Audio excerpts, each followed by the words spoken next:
Capítulo 2. El crecimiento constante. ¿Qué es la vida? Una ilusión. Calderón de la Barca. Detengámonos a reflexionar sobre algo que será importante durante el desarrollo de este capítulo, y es la forma de asumir las situaciones de la vida. Después de todos estos años viviendo con una condición visual, y estudiando, entrenándose y practicando su conexión, Pierangela puede decir que todo lo que experimentemos dependerá de cómo lo interpretemos, de cómo proyectemos esa experiencia. Si nos sucede algo que consideramos malo, tenemos que preguntarnos, ¿para qué lo estamos viviendo? Así podremos absorber las enseñanzas y seguir avanzando. En cambio, si nos suceden cosas que consideramos buenas, debemos agradecer para que se sigan manifestando. Abriendo nuevas puertas. Su niñez ya había terminado y fue bastante feliz, luminosa, armoniosa. Siempre tuvo presente los valores que su familia le había transmitido. Del bachillerato no tenía ningún recuerdo especial. Seguía siendo dichosa. Y en cuanto a su condición, nada extraordinario había pasado. Tal vez se estaba acostumbrando lentamente a la oscuridad, como al entrar en los recintos de teatro, por ejemplo. A partir de los 12 años, estuvo en clases de piano en un conservatorio en Caracas, el Juan Manuel Olivares. Además, su estatura le permitió aplicar al modelaje desde los 15 años. Desde los 13 ya medía 1,70 m.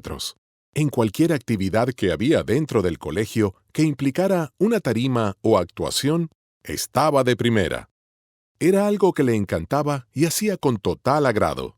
Aparte de tener esa vena artística, siempre fue apta para los deportes, sobre todo para aquellos que, en esa época, no se consideraban femeninos, como el fútbol. Sin embargo, su pasión fue el atletismo, el salto largo y el relevo, tanto así que representó al colegio en todos los eventos deportivos. Constantemente pasaba de madrina a deportista. Siempre se encontraba buscando esa competitividad. Lo que no era tan agradable para ella en esa época eran los estudios, tal vez por su rebelde personalidad. Mientras más sus padres querían que estudiara, menos quería hacerlo. Lo único que tenía claro era que su vocación estaba por el lado humanístico. Por eso, cuando tuvo que elegir una mención en cuarto y quinto año de bachillerato, se decidió por el área de humanidades. Ella recuerda que no solía estudiar, solo repasaba un poco antes de los exámenes y ya. Eso era todo. Igual aprobaba. Aunque fue rebelde, el respeto hacia sus padres y hacia su forma de crianza siempre lo tuvo presente. Tanto así que, a pesar de su espontánea personalidad, en todo ese tiempo solo fue a una fiesta de 15 años. El día de la graduación de quinto año fue sumamente especial. Toda su familia estaba muy emocionada por ella, y la felicidad que sentía iba más allá de cualquier sentimiento. No solo se estaba graduando, sino que ese día pudo tocar el piano en el acto, es decir, cumplía una meta. Y además lo hacía realizando una de las actividades que más le gustaba frente a las personas que en ese momento eran importantes para ella. Y luego de tanta felicidad, llegó el momento de tomar las decisiones que marcarían una gran parte de su vida. ¿Y ahora qué? Todos los niños siempre tienen un sueño o una respuesta a la pregunta ¿qué quieres ser cuando seas grande? En su caso, lo sabía desde que tenía 8 años. Siempre se vio en París o en Los Ángeles estudiando cine, ganándose un Oscar. Su plan estaba bien estructurado. Primero se convertiría en modelo y a través de eso se crearía un nombre dentro del mundo artístico. Mientras, trabajaría de modelo, estudiaría actuación y de esa forma, a los 30 años, la edad de retiro de las modelos, aunque hoy en día eso ha cambiado, se convertiría en actriz de cine y ganaría los premios de la Academia. Estos sueños se mantuvieron hasta que se graduó, pero su familia dijo no. Y frente a ese escenario, en cuanto a lo que haría en el futuro, surgió una oportunidad de irse a Italia a un concurso de modelaje al cual sí pudo ir. Ese concurso tiene un relato bastante particular, y es que en él representó a Cuba, no a Venezuela. La razón era que había 2 modelos venezolanas y ninguna cubana. Entonces, en el sorteo, le tocó ser la representante de Cuba. Fue hermoso, aunque profundamente aleccionador. Cuando llegó al aeropuerto de Roma, la gente le sonreía y la trataba súper bien.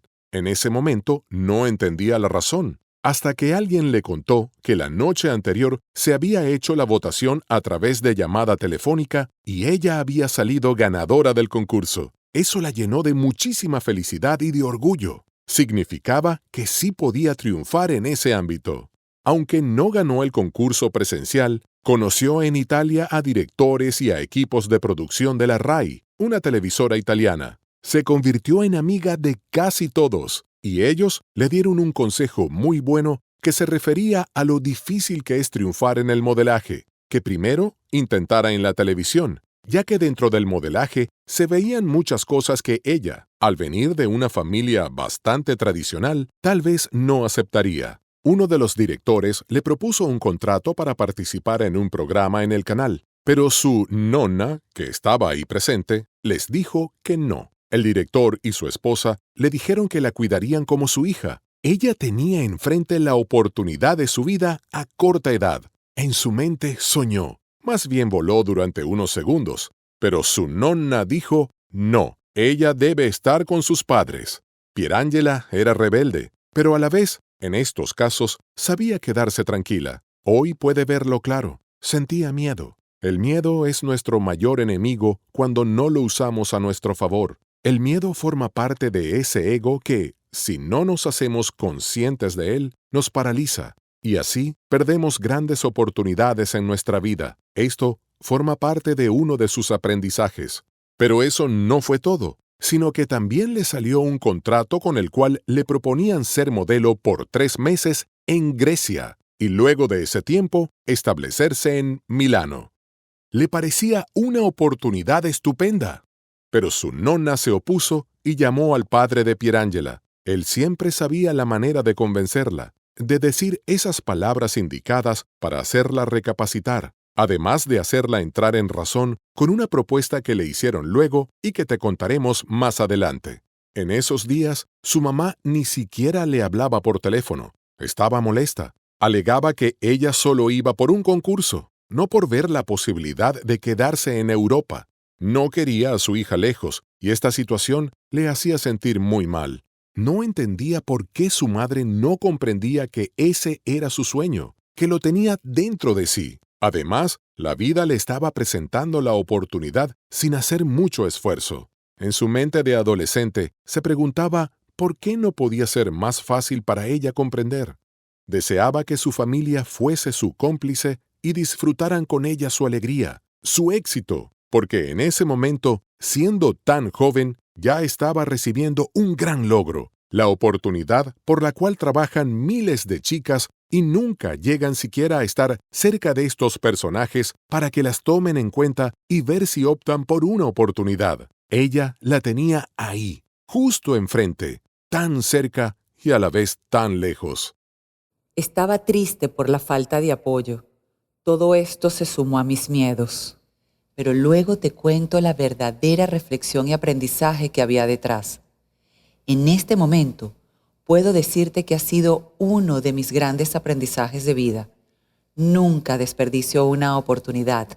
Le digo a mi ego, gracias, pero elijo accionar confiando en mí, enfocándome, sin las distracciones del ego, que en este caso se disfrazó de mis padres para llevarme a desistir. Hoy no me distraigo. Hoy materializo mis sueños. El pasado ya pasó. No se puede vivir en él. Solo debemos aprender de él, para que nuestras experiencias nos sirvan de impulso, y así poder llegar al siguiente nivel. Nunca olvidemos esto. Lo que consideras errores son tus impulsos. En este punto, no te puedo negar que me sentí triste. Pensaba que por culpa de mis padres no podría cumplir mi sueño, que por su negativa no podría hacer lo que yo estaba destinada a realizar. Pero luego, a través de los años que llevaba transitando por el túnel, en todo mi proceso de ver sin el velo de la ilusión, me pude dar cuenta de varias cosas. Lo más importante es que la culpa no existe. Es otra ilusión del velo del ego. Lo que sí existe es aprender a ser responsables de nuestra vida. Y no era responsabilidad de ellos el hecho de que yo no hubiese materializado mi sueño. La responsabilidad era solo mía. Desde este estado de conciencia, abandoné la idea de culpabilidad. Me despedí de la víctima y pude tomar acción en mi vida. Y eso es algo que quiero que te lleves de mis palabras. Nuestros sueños son nuestra responsabilidad. Y teniendo eso en la cabeza, y más aún en el corazón, fue que entendí que desde siempre la creadora de mi destino era yo. Y si no me había ido para Europa a cumplir el que yo pensaba era mi sueño, fue por mi responsabilidad, porque algo dentro de mí siempre me dijo que si mis padres hubiesen sentido que mi decisión de irme era firme, me hubieran apoyado. Seguir culpándolos a ellos solo haría que ese papel de víctima que había creado se perpetuara, porque eso es lo que pasa cuando no tomamos responsabilidad de nuestras propias acciones. Nos victimizamos, apoyándonos en una supuesta culpa, generando el gran alimento de la víctima, la lástima. Por eso moví ese sentimiento de víctima y comencé a buscar dentro de mí las verdaderas razones por las cuales decidí no irme a cumplir ese sueño. Tal vez una de las razones es que yo también tenía miedo. Como dije antes, hoy en día sé usar el miedo a mi favor, pero en ese momento tal vez me dio miedo perder mi zona de confort, perder todas las comodidades que me ofrecía estar en mi país cerca de mis padres. Así fue como encontró la respuesta a la pregunta sobre qué haría con su vida, y fue estudiar Derecho. Tal vez te puede parecer extraño. Con todo lo que sabes de ella hasta ahora, no parece una carrera muy acorde con su personalidad. Tal vez pienses que habría escogido artes o comunicación social, psicología. Y no eres el único. Su padre pensó lo mismo en su momento, pues en su terquedad le dijo que quería estudiar Derecho como él. Hoy en día cree que su futuro sería distinto si hubiera estudiado alguna de esas carreras humanísticas, pero siempre recuerda que sus acciones son su responsabilidad. También entiende que lo que sucedió fue lo mejor, lo que tenía que pasar. Fue parte fundamental para formar la personalidad que tiene hoy en día. Así pues, equivocarse y aprender de esas equivocaciones y levantarse con más fuerza en cada una de ellas es lo que le ha permitido poder vivir con su condición de la vista. Todas esas vivencias que hoy llama aprendizajes. Para vivir debes atreverte, debes equivocarte y saber levantarte. Los tropiezos son sencillamente para ser usados como impulsos para saltar el peldaño más alto, entendiendo que oportunidades siempre habrá si estás enfocado en lo que deseas, o por lo menos ella lo ha vivido así. Si caes en el rol de víctima y te centras en culpar a otros, vivirás en el pasado, pues no verás las diferentes oportunidades pasar frente a ti, porque no vivirás en el presente, porque no te harás responsable, porque no accionarás, y sin acción no hay resultados. Aparece el túnel. Una semana antes de empezar las clases de la universidad, de repente un día me levanté viendo muy borroso. Y cuando me puse los lentes, la situación solo empeoró. Así que, en mi desesperación, llamé a mis padres que inmediatamente me llevaron a todos los controles médicos. Esa época fue horrible para ella. Los exámenes que le hicieron no eran los típicos de los chequeos rutinarios, sino que eran más exhaustivos. Recuerda que el oftalmólogo vio algo raro en su mácula, que es la parte del ojo encargada de enfocar los detalles finos, tales como el reconocimiento de las caras de las personas o la capacidad de leer. Pero para determinar qué tenía, necesitaba hacerle un examen llamado FRG, que consistía en inyectar un líquido en la vena para luego hacer una sucesión de flash, lo que permitía determinar si había algún daño dentro de la retina. Hoy en día ya no le hacen esta prueba, ya que el flash daña la retina. Así fue como el doctor llegó a la conclusión de que tenía un edema en la mácula, lo cual era grave si se transformaba en algo más. Entonces le recetó diuréticos, pero estos le causaron una grave alergia y tuvieron que suspenderlos. Lo siguiente fue aplicar esteroides en gotas. Por cierto, esto hoy en día no lo recetan por las consecuencias que puede traer a futuro, solo en casos muy puntuales. Aunque ya sabían lo que tenía, seguía asistiendo a distintos médicos y los exámenes no pararon por mucho tiempo. A mí los doctores no me informaban nada, pero supongo que a mis padres sí les decían los diagnósticos. Recuerdo que siempre terminaba exhausta, cansada y con las pupilas dilatadas. Un día, la vida me tenía preparada una sorpresa, pretendiendo cambiar el rumbo de mi destino. Ese momento fue muy oscuro. Recuerdo que estaba con mi madre en un consultorio común como cualquier otro, y el doctor de turno observó con especial atención mi historial médico. Luego me observó a mí, cerró la carpeta y sentenció. Lo que debes hacer es dejar la universidad, dejar el piano, comenzar a leer en braille y aprender a usar el bastón, porque, señorita, usted se va a quedar ciega. Si dijera que en ese momento reaccioné, estaría faltando a la verdad. Recuerdo que al escuchar esas palabras se creó a mi alrededor un silencio espeso.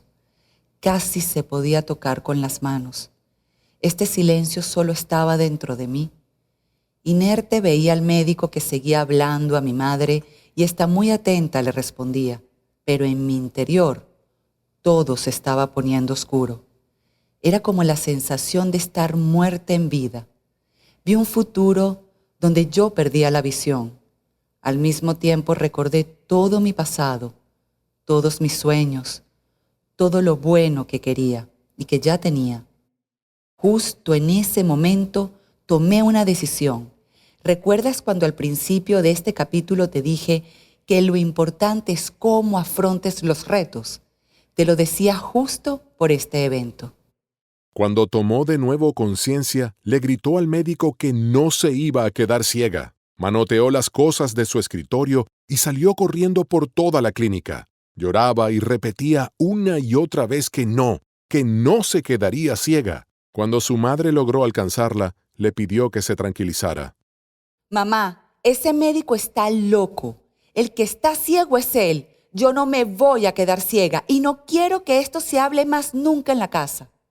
Los exámenes continuaron con frecuencia.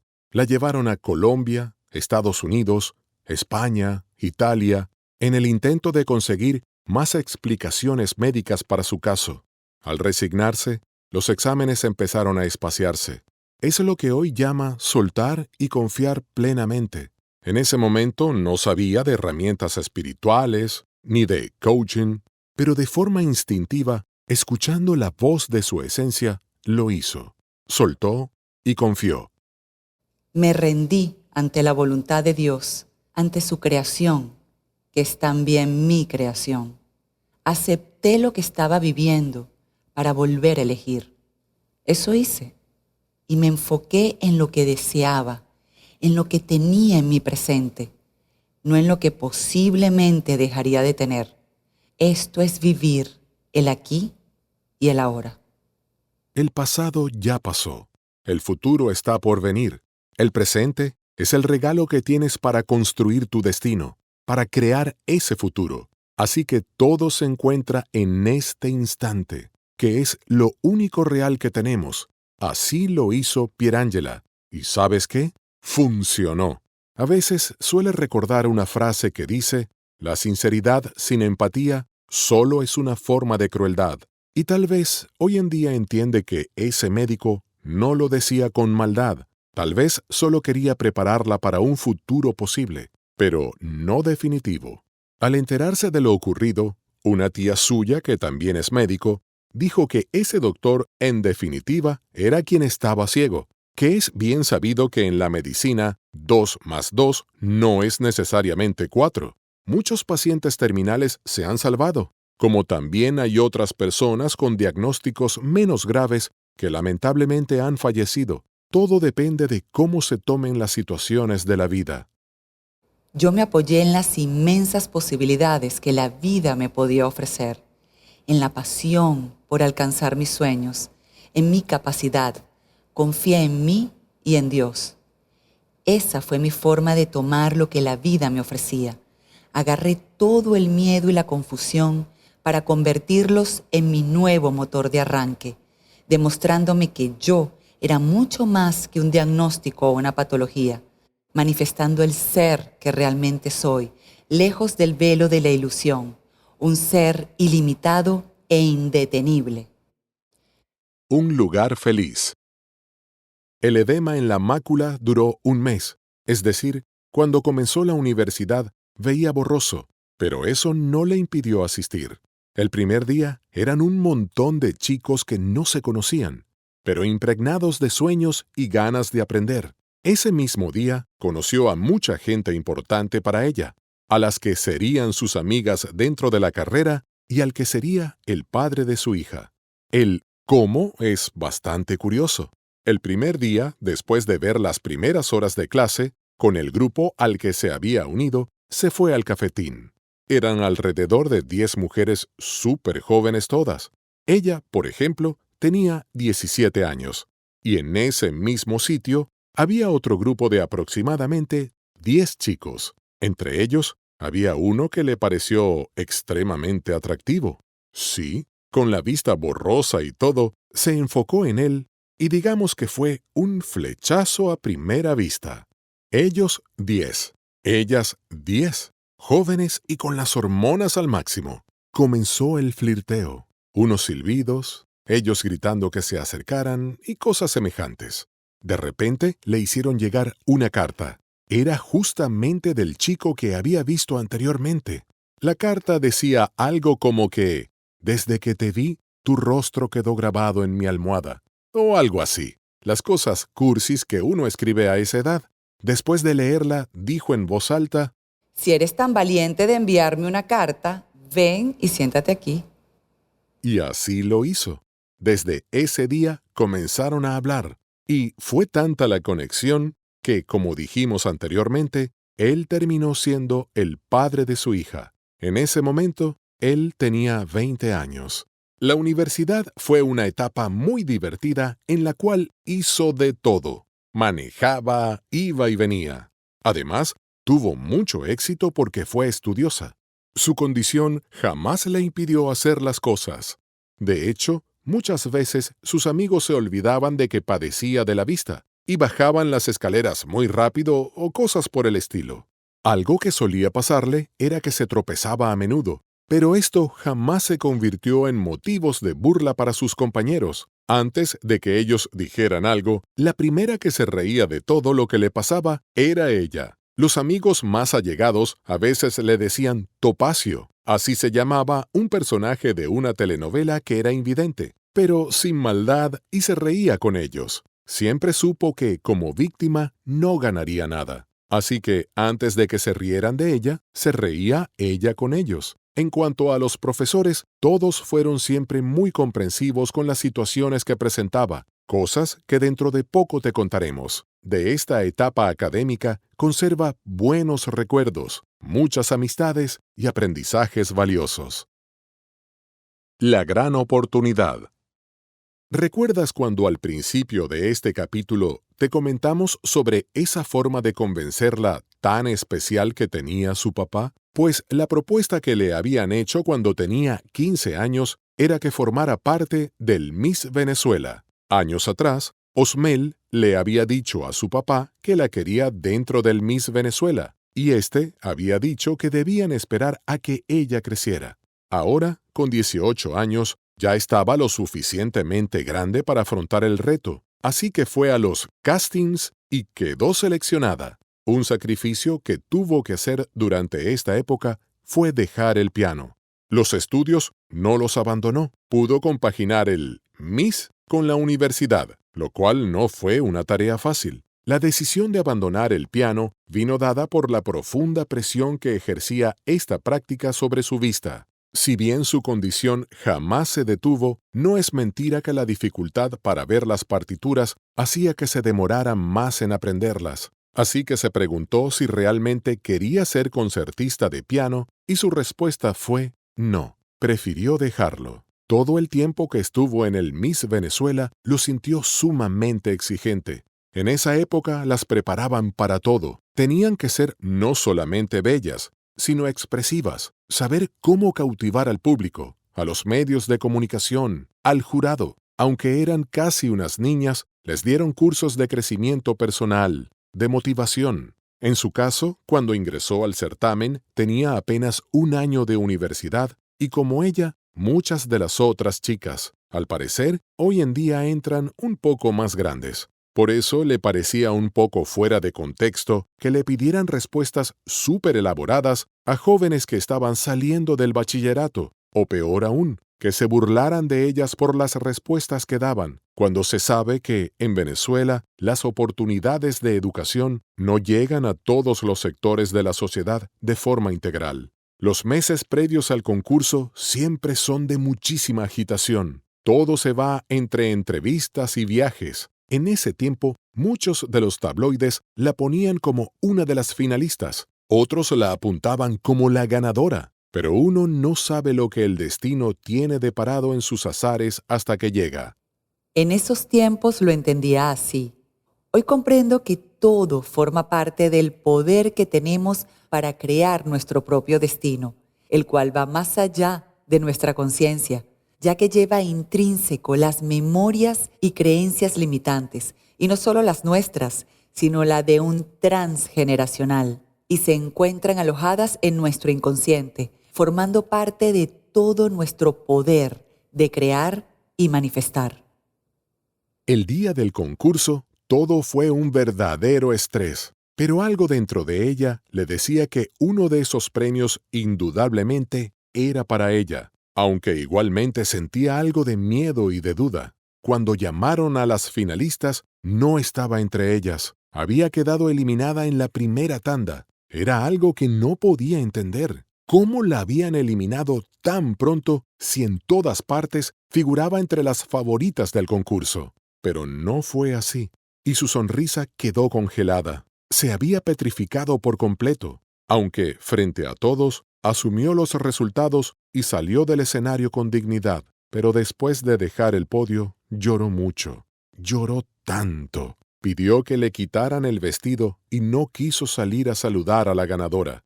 Esta escena se convirtió en una de las anécdotas que les relatan cada año a las aspirantes que han pasado por la quinta Miss Venezuela. Alegan que se arrancó el vestido, algo que era imposible, porque era de alambres. También dicen que le gritó a Osmel, pero esto tampoco sucedió porque él no estaba en camerinos en ese momento. Y como si fuera poco, cuentan que se recluyó en una clínica de reposo. Cuando leyó todo esto los días siguientes al concurso, en el instante no paró de reír, pero había sido un golpe duro para su ego.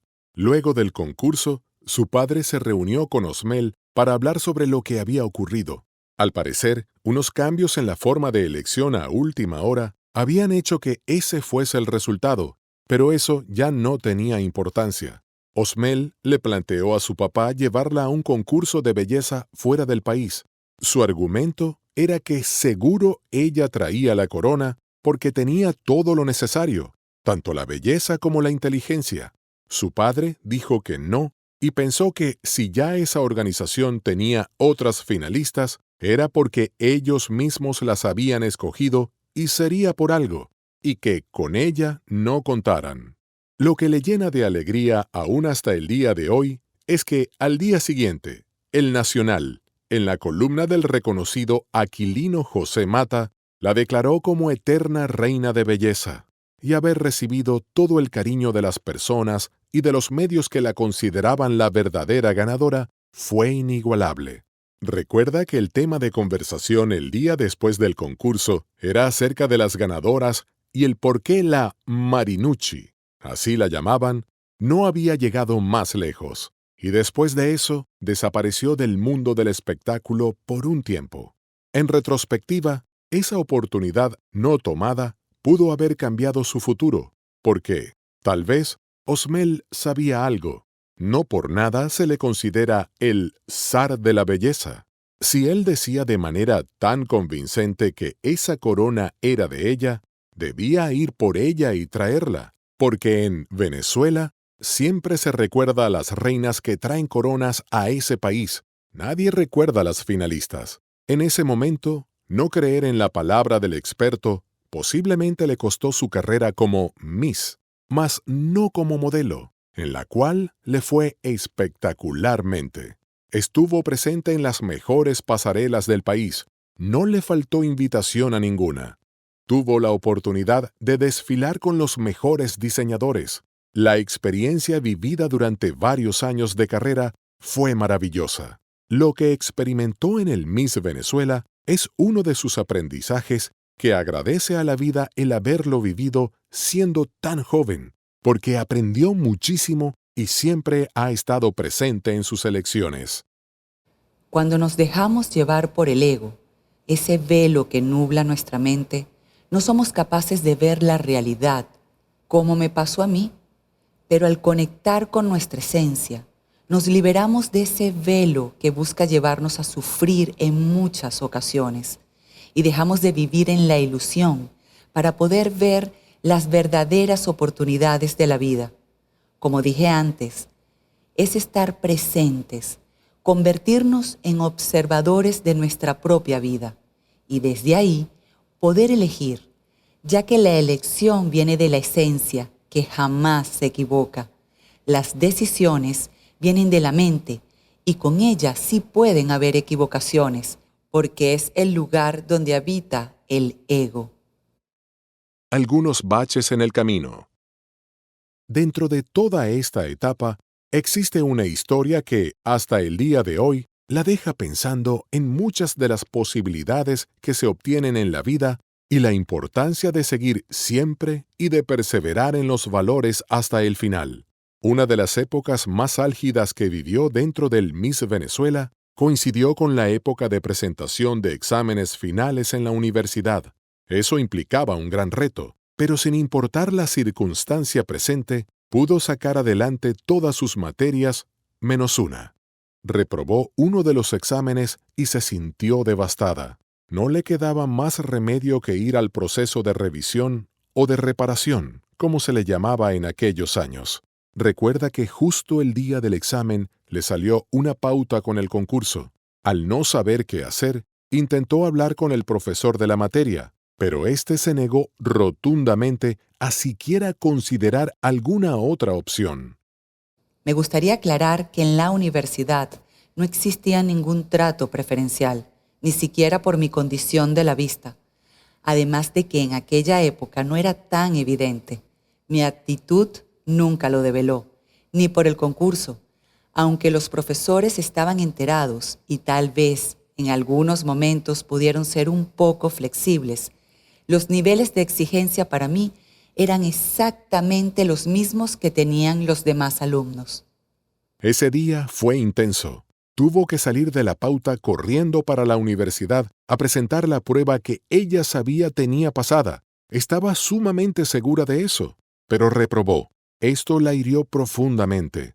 Cuando fue a conversar con el profesor acerca de lo acontecido, éste le dijo, entre muchas otras cosas, que la siguiente prueba no se haría en la universidad, sino en su despacho en los tribunales. Así que, de una vez, pautó fecha y hora. Esto la sorprendió mucho, porque el resto de los alumnos sí la presentarían en la universidad, pero para ella las condiciones cambiaron. Un profesor que se enteró de esto le recomendó que no fuera, que posiblemente aquel profesor tenía otras intenciones con ella.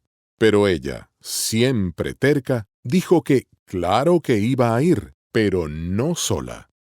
El día acordado llegué al despacho, pero en compañía de mi madre, y para sorpresa de todos, por más que tocamos la puerta, el profesor jamás salió del despacho. En arrastre, reprobé el examen 2 veces más. Si llegaba a reprobar en la última oportunidad, perdería el año, y todo el esfuerzo de ser Miss y estudiar al mismo tiempo habría sido en vano. Frente a esta situación, acudí a instancias superiores, que al revisar mi caso con detenimiento, se dieron cuenta de que había aprobado todas las pruebas. Al final, pude superar este obstáculo y continuar con mi carrera. Si bien en algún momento se desesperó por ver que iba a quedarse atrás respecto de sus compañeros, los valores que su familia le había inculcado fueron más fuertes y le dieron el coraje suficiente para encarar a este profesor que, abusando de su poder, tenía otras intenciones. Nunca dejes de defender tus sueños y mucho menos de defender tu honor. Si algo lo sientes tuyo, trabaja por ello sin hacerle daño a nadie ni a ti mismo, pero insiste.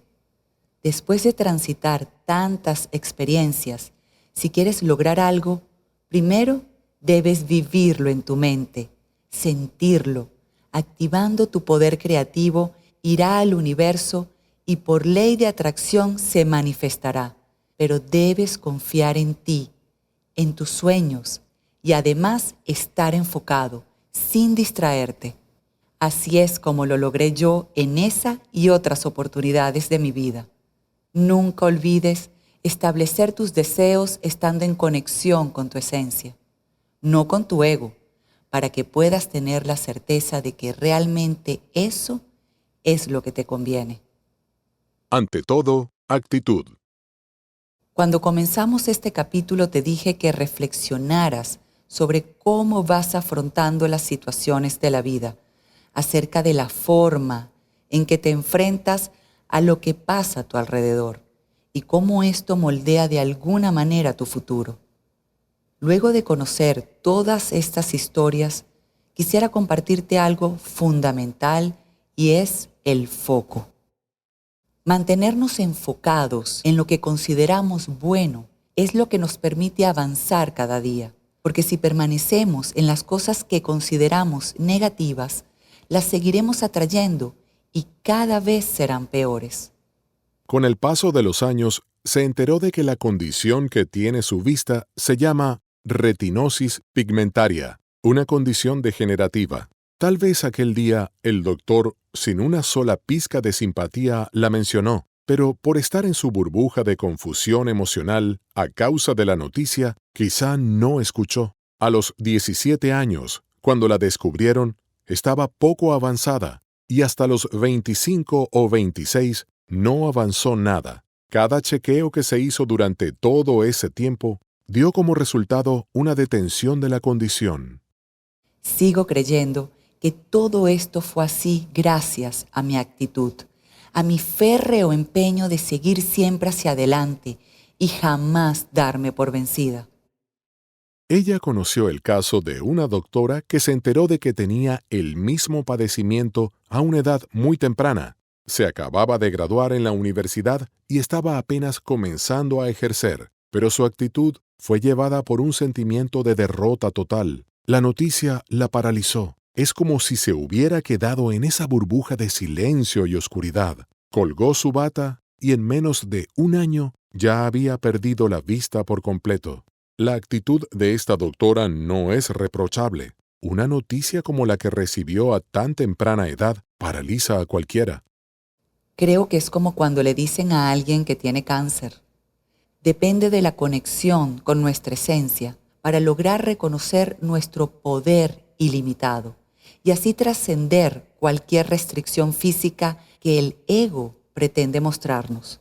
Y dirás, Pierangela, ¿cómo puedes comparar perder la vista con padecer de cáncer si este último puede significar perder la vida?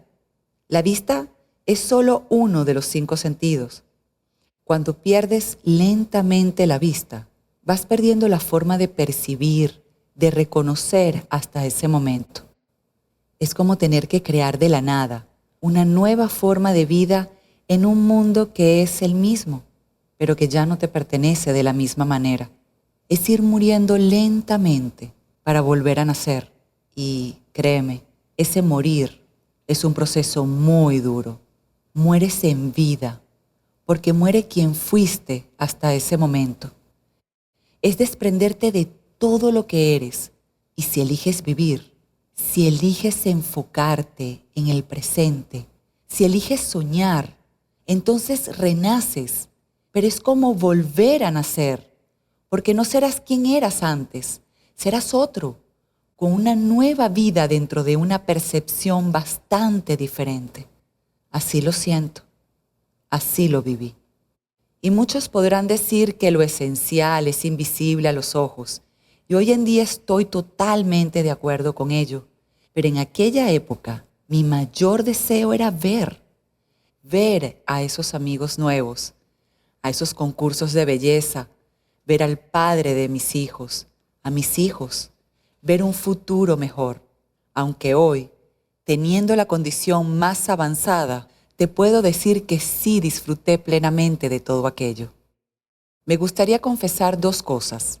La primera es que algunas veces pienso que me agradaría tener el número de aquel doctor y decirle gracias, porque su diagnóstico fue tan fuerte que yo pude evolucionar, reconocerme desde el ser, ese que va más allá del plano físico, y porque pude manifestar todo lo que he soñado. Lo segundo es decir que nunca aprendí a leer braille y nunca usé el bastón, porque no he querido enviarle ese mensaje de invidencia a mi cerebro, hacer conexiones neuronales con la creencia de perder la vista. Hasta ahora, el tiempo me ha comprobado con mis resultados que mi práctica está sustentada por la neurociencia. Y a pesar de los resultados de los estudios médicos que indicaban que podía quedarme ciega a los 17 años y luego a mis 40, todo ha sucedido de forma diferente. Tanto que en una oportunidad logré recuperar el 60% de la vista. Es por ello que insisto en mi práctica, en mis estudios, en mis autoexperimentos, basado en el cambio de creencia, enviándole mensaje a mi inconsciente todos los días de que sí puedo, sin límites, porque siempre se puede ir por más. Preguntas al lector. Me gustaría preguntarte, ¿cómo vives los retos en tu vida? ¿Te encuentras enfocado? ¿Practicas la autoobservación? Recuerda siempre que lo más importante es que creas en ti. La responsabilidad de tu vida es solo tuya.